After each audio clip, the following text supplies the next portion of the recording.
Hello, my name is Juan, and I'm a data scientist at the CD4I. I want to thank you for your attention, and I'm going to do my best to make sure that when this talk is over, you will have a better understanding of the mathematics behind SHAP values and how to use SHAP values to both increase the user's trust in your models and debug your models to help to improve their accuracy. The talk will be structured in the following parts. First, we'll see some examples of how to use them. Then, what are Shapley values? What are SHAP values? How to estimate them numerically? Some ideas to deal with correlated features. Then we'll do a conclusion and a Q&A section where you can ask the questions that come up. Okay. So imagine a real estate company hires you to build a machine learning model to predict house prices. You make an awesome, extremely accurate model. And when you show it to them, they ask, why does it predict this price for that house? This is a very important question. Because if the users of your model can't understand how it's making prediction, they won't be able to trust it. SHAP values were designed to fix this problem. They're based on Shapley values, which is a method from cooperative game theory, for which George Shapley was awarded the Nobel Prize in 2012. SHAP values will allow you to create explanations for each individual prediction.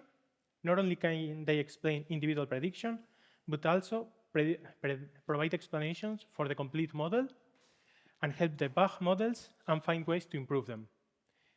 This is an example of a prediction using SHAP values looks like.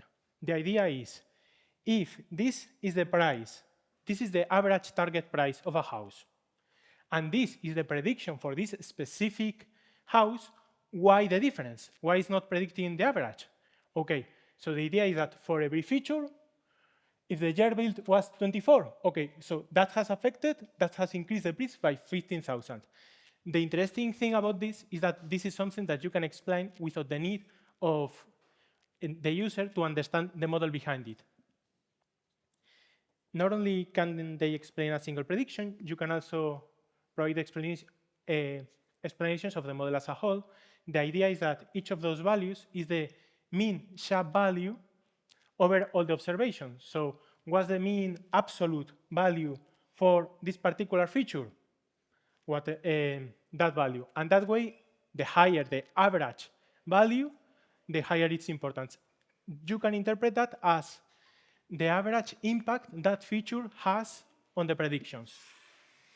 Okay. This is another way to explain the complete model. The idea is that each of those points represents what impact that feature has had for a specific house. This allows you to see if there's any outliers, like this one, that you may want to study specifically. Another option is SHAP clustering. First, you create a dataset where each observation is associated to its SHAP values. So a specific house will be, so this house is a row, and it will be associated in each column for the SHAP values of each of the features. Okay, and now over this dataset of the SHAP values, you can apply clustering algorithms, and the idea is that the clusters, each cluster will have a different type of observation, a different type of explanation by the model, so you get an idea of what kind of explanations the model gives. Another option is comparing the SHAP values in train and test. They should be the same, and if they are not the same, then there's probably a problem. Let's show an example where there is a problem. So in this one, I intentionally created a distribution shift between train and test. So in train, all the observations have an overall, all the houses in train have an overall quality smaller than 8, and in validation, bigger than 8. Does this create a difference? Yes. If there is a distribution shift like this, and you don't know it, if you check the model explanation in train and in test, it will give you completely different results. For example, this is the difference between the mean SHAP values, the mean absolute SHAP values in train and test for each observation. And the interesting thing here is that they are ordered from bigger absolute value to smallest. And the interesting thing here is that in percentage, they are really small. 7% difference, 8% difference is the biggest, because there's no distribution shift. So in train and test, the explanations are very similar. If there is a distribution shift, suddenly we see 800% difference, because there was a distribution shift. So comparing the SHAP values in train and test, you can get an idea of, are there any problems with my model? And not only can you get an idea of if there are any problems with your model, but you also get information of what is the problem. So in this case, clearly, this feature is the one with the biggest difference. And this is the feature that I changed to create a distribution shift, which is correct. You can also compare these plots, the visual plots. And in this case, what you see is that in train, the overall quality has SHAP values positive and negative. But in validation, it only has positive values, which is exactly the difference I make. I only allowed very high overall quality houses on the validation test, on the evaluation sets. And you can use this kind of techniques to debug your models. It's not working. Why it's not working? This may help you to find the problem. It won't catch all problems, but it will catch some problems. So it's very useful. Another option is to do the same kind of comparisons, but instead of making the comparisons between train and test, you could make the comparisons between the observations with an error smaller than a certain amount and bigger than a certain amount, and get an idea of why some observations are given worse predictions. And this way, you can get ideas on how to improve your model. You can also look specifically at predictions that are wrong and study why is this specific prediction wrong. The idea is that if you know why your model is making mistakes, now you will be able to fix them. Okay, so now, how does this work? First, let's talk about Shapley values. Shapley values were invented by George Shapley in 1951, and he developed them as a method to distribute in a fair way the potential gains or costs of a cooperative game between the players that had participated. He won the Economics Nobel Prize for this invention in 2012. Shapley values are the cornerstone of SHAP values. The problem statement is the following. A group of players participate in a game. This game has an outcome. This outcome can be positive, a gain, or negative, a cost. The problem is how to distribute this outcome between the players. For example, in a team project, in which each member contributed differently to the outcome, each member will receive a number. This number is the Shapley value of this member, and the Shapley value will be the amount of the outcome that can be attributed to this member. So therefore, that amount of the outcome that should be distributed to this member. This way, Shapley values offer a way to distribute the outcome of a cooperative game between the players. Now, in order to do this, Shapley defines a set of properties that any fair way to divide the outcome should have, and then he shows that there is only one way to divide the outcome between the players that fulfills those properties. I will first explain how this problem statement applies to machine learning, then what these properties are, and finally, what is the method to divide the outcomes between the participants. So how do we translate this to machine learning? In machine learning, instead of flyers, we have features. And the game outcome is going to be the difference between the mean target and the predicted target.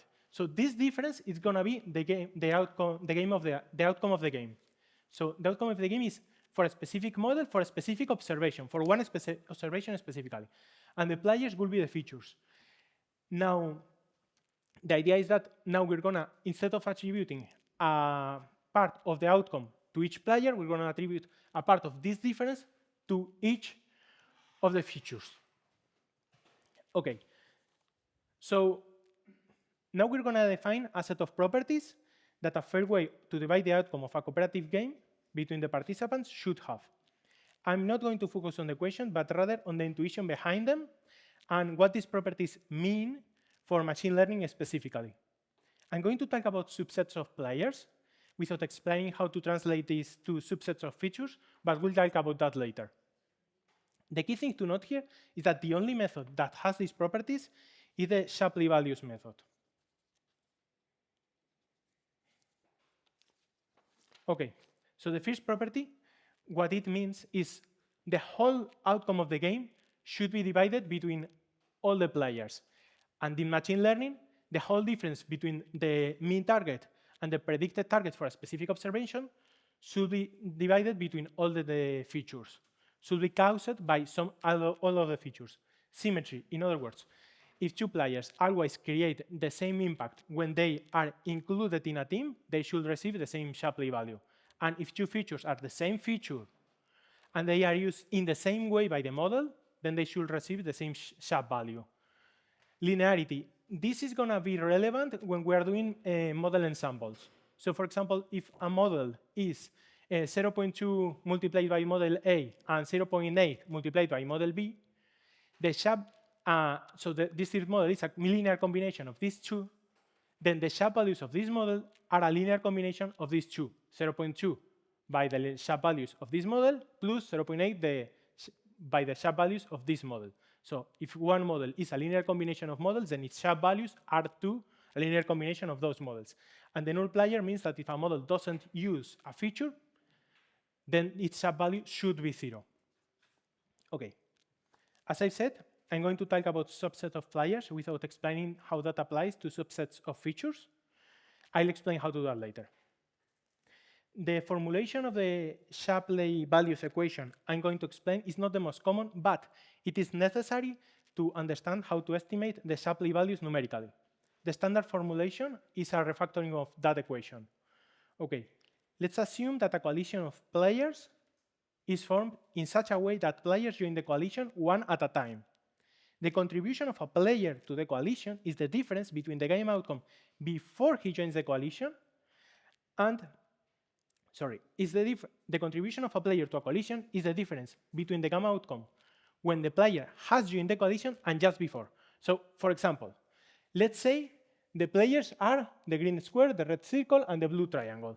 And they are joining from here to here. This is all the ways in which they could join. So what will be the contribution of this green square to this coalition? It will be the difference of the outcome of the game when both of them are playing versus when only this player is playing. In other words, the contribution, the impact that he makes to the game outcome as he joins the coalition. Okay, so the Shapley value of a player is the expected contribution of that player to the coalition of players at the moment he joins the coalition. And that expectation is taken over all the possible ways that coalition can be formed. So formally, the idea is each R is one of the coalitions. So what we're doing is we're going to sum over all the coalitions and divide by the number of coalitions. So this summatory and this division, we're taking the mean. That's what this is. And what this is V is the game. So in our case, it's going to be the model. PIR union I is the players plus the player if we are taking the Shapley value of player I, then this is the coalition right after this player joins. And this is the coalition just before he joins. In other words, what we're taking is this is the contribution, the game outcome after I joins and before I joins. This is the contribution. We're just taking the mean over all the possible contributions. That's what the Shapley value is. Now, the most common form of this equation is this one, but this is a reformulation of the previous one, so I'm not going to explain it. Because also, the one that we're going to need to make the numerical estimations is this one. Okay, so one way to apply this methodology to machine learning could be to train a new model for every coalition of features, but there are two reasons we will not do that. Number one, the computational cost will be too high. And two, the same machine learning model trained twice could give you two different models. For example, if you train an artificial neural network with the same hyperparameters, same data, everything, but two different initializations, it's going to give you two different models. So which one do you use for each of the coalitions? This creates several problems down the line, and while they can be solved theoretically, solving them will increase the computational cost even more, so it's not practical. Instead of training a new model for every coalition of features, we'll estimate the Shapley values numerically. I'll explain this in the numerical estimation section. I'd like to mention that we don't have any of these problems with certain simple models, such as linear regression. In that case, we can compute the Shapley values directly.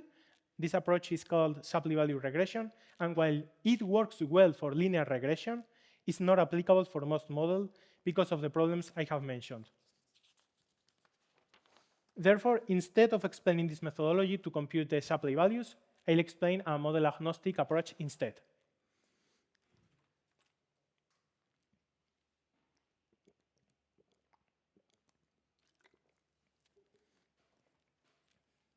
Okay, what are SHAP values? We have talked about how there was an obstacle to this method. We saw how to compute Shapley values, having subset of players play the game. But how do we translate this to machine learning?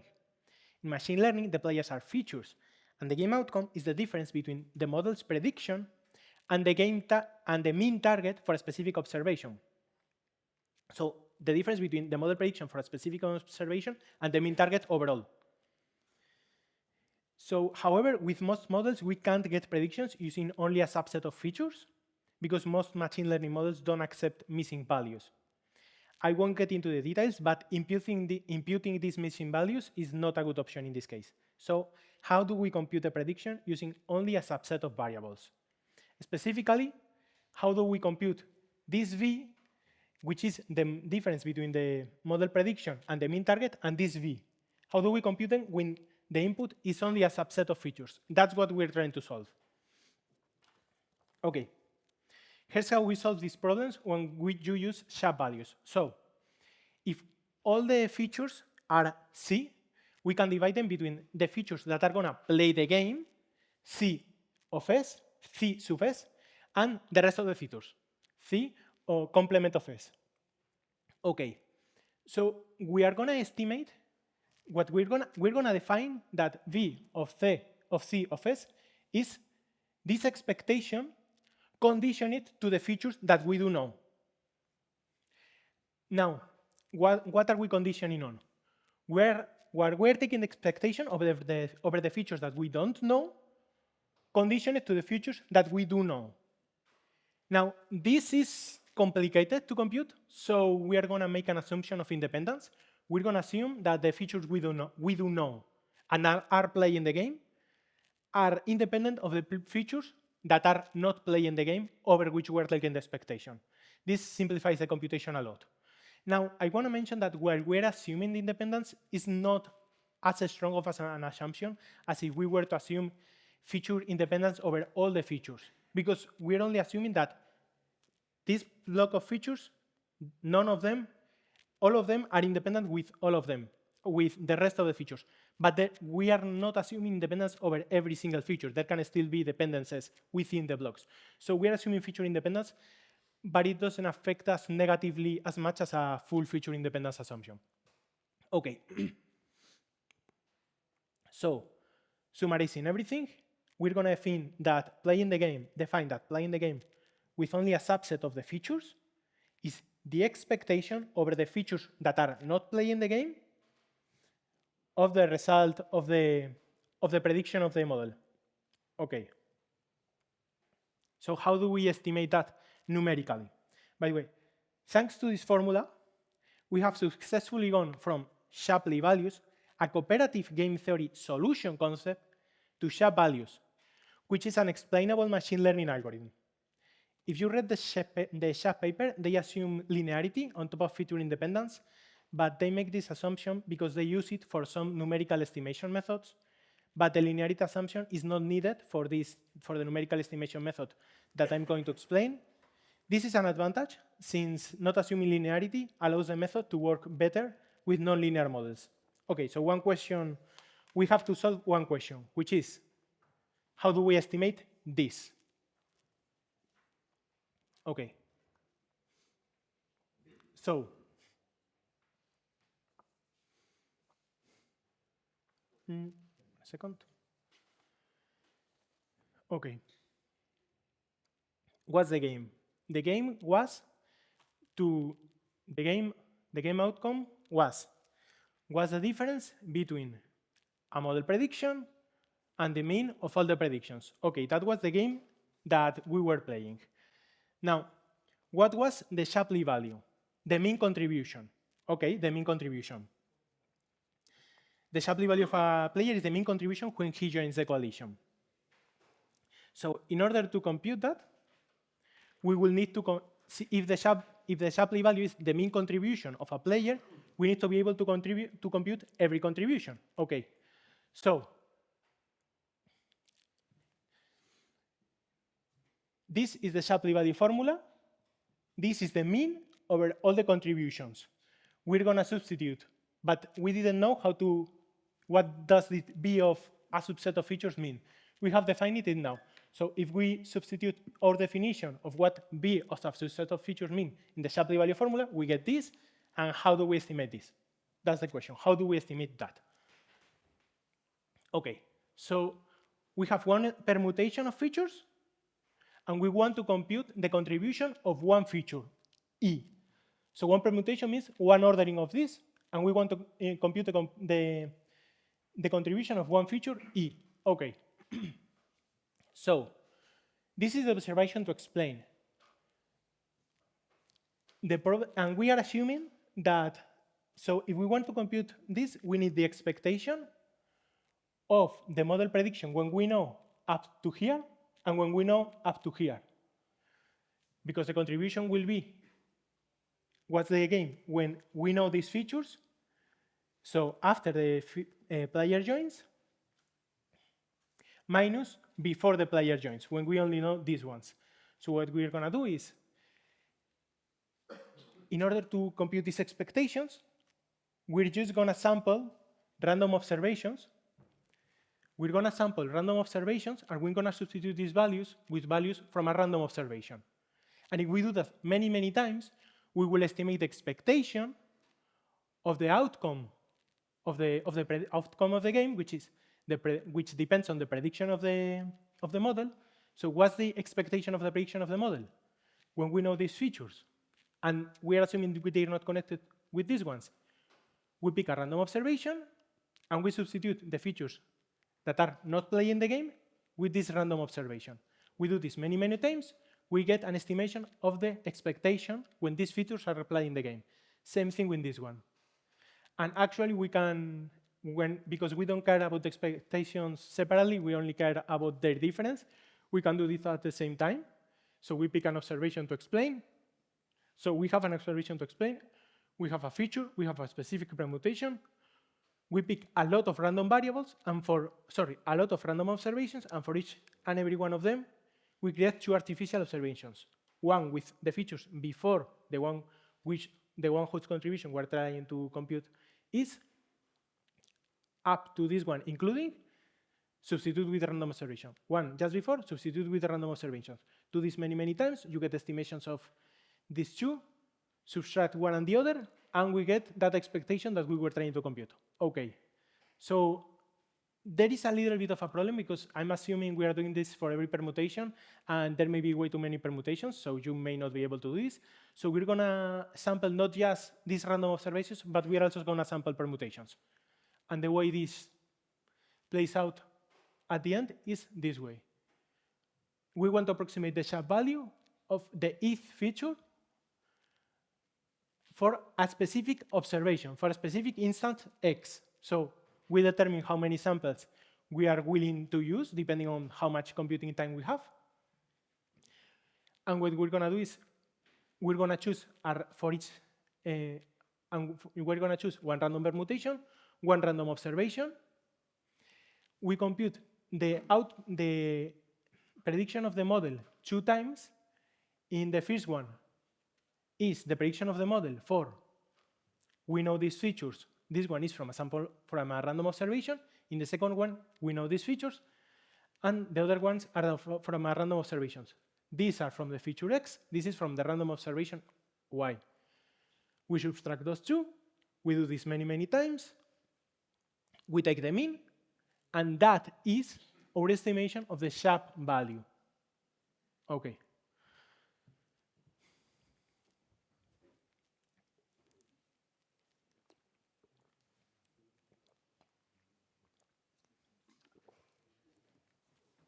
There are multiple variations of this method that optimize this sampling process so that it's faster and more accurate. I won't cover them here due to time constraints. I'd like to mention that the open source Python library SHAP uses one of these variations when you use its permutation explainer, which is its default model agnostic explainer for tabular dataset that have a high number of features. Okay. Now, one of the limitations of SHAP values is the feature independence assumption. One way to minimize this problem is by extending the Shapley value generalization to coalitions of players to SHAP values. The use case is when in the set of features of a machine learning model, you have a subset of features that have high internal correlation but low correlation with the rest of the features. SHAP values are not going to be accurate in this context because this breaks the independence assumption, the feature independence assumption that SHAP makes. However, by considering the subset of features with high internal correlation as a single feature and treating it as such, we can fix this problem. In the numerical estimation technique, this means that we never split the subset of features with high internal correlation.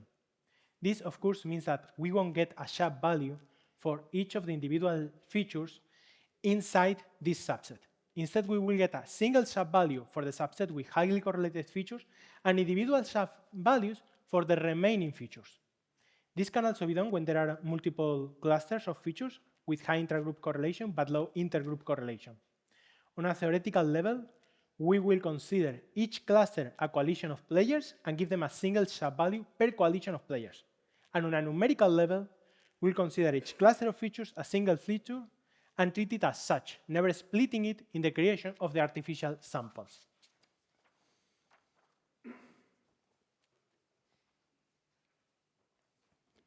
We have seen what Shapley values are.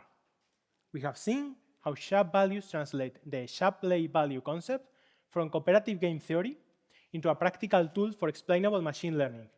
We have seen how to estimate the SHAP values numerically.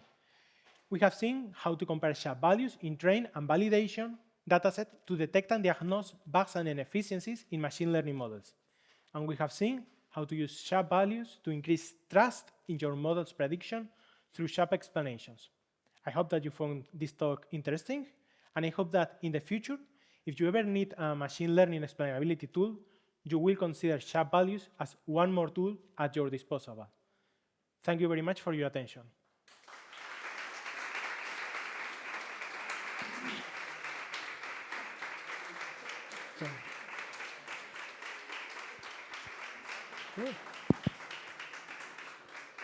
So you have any questions? Yeah.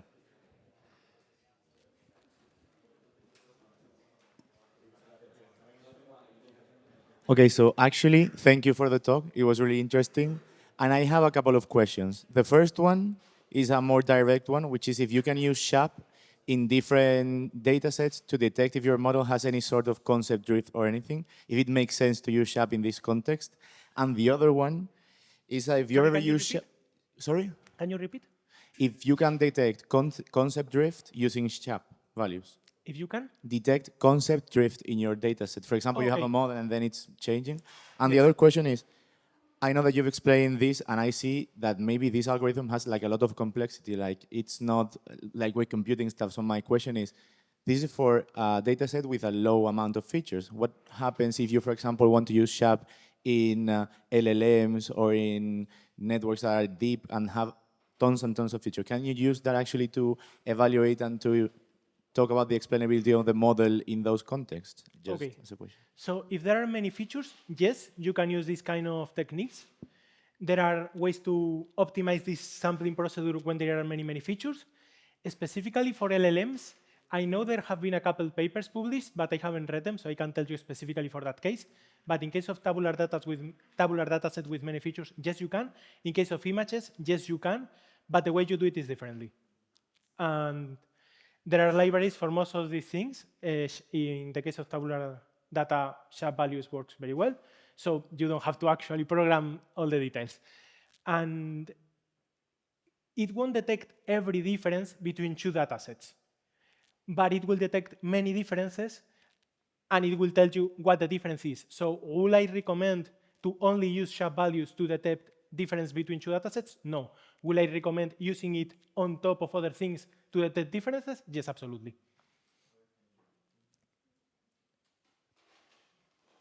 Thank you for your talk. I'm concerned about the correlation thing. I'm not sure, I guess you need like to detect blood correlated features, like block of features that are Yes. correlated. Does the Python package do it for you, or do you need to do it in advance? I'll publish a code example later in LinkedIn because I'm not aware of Python packages that do it. So I'll put a code example. Okay, my second later. question is, then what happened? Do you Yes. split the contribution among all the features in the cluster? Or what do you select like a representative cluster and then you have like, this is your SHAP value, you know? Like, Yes. okay. If you are using that idea, then you're going to get one SHAP value for the whole cluster. But this is not done. I mean, this is not a feature from the Python package by default. Not that I'm aware of. Okay, okay, thank you so much. You said that on training you need to Hold on. Yes. You said that you don't need to retrain the model for each permutation of features. You can do it, retraining the model, but you don't have to. There are ways to do it without the need of retraining the model because sometimes it's... Yeah, but you need to do it in tests, like in inference. You need to repeat it every time for each feature to get those, to calculate the SHAP values, no? Yes, you need to compute many predictions, but you don't need to retrain the model. Okay. Gotcha. But yes, you need to, but that's only the prediction part.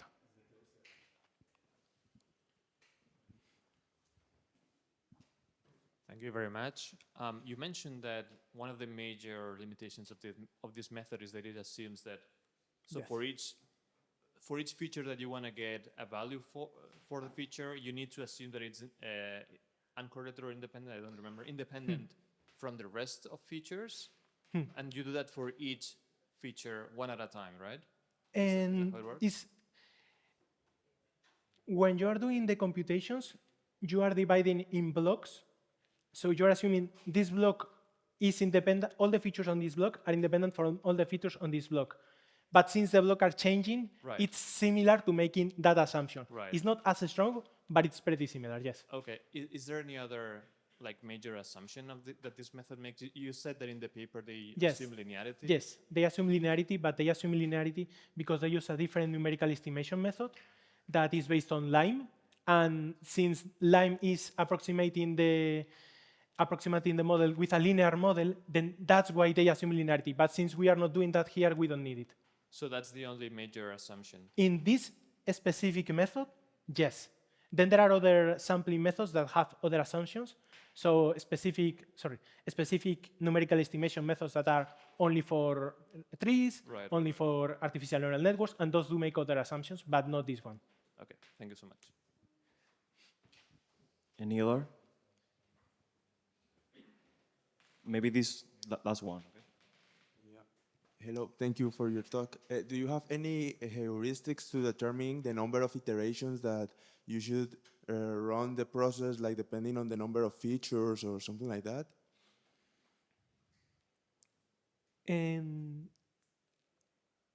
At the beginning, there should be many difference between if you were to run it 2 times with very little features, you should get very different numbers. When you do it with many features, the numbers should be closer, and that should show you a convergence, but no, I don't have a specific way to do it.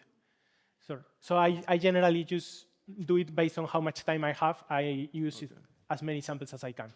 Okay, yeah. Thank you. Okay, so finish. Thank you, Juan. Thank you very much.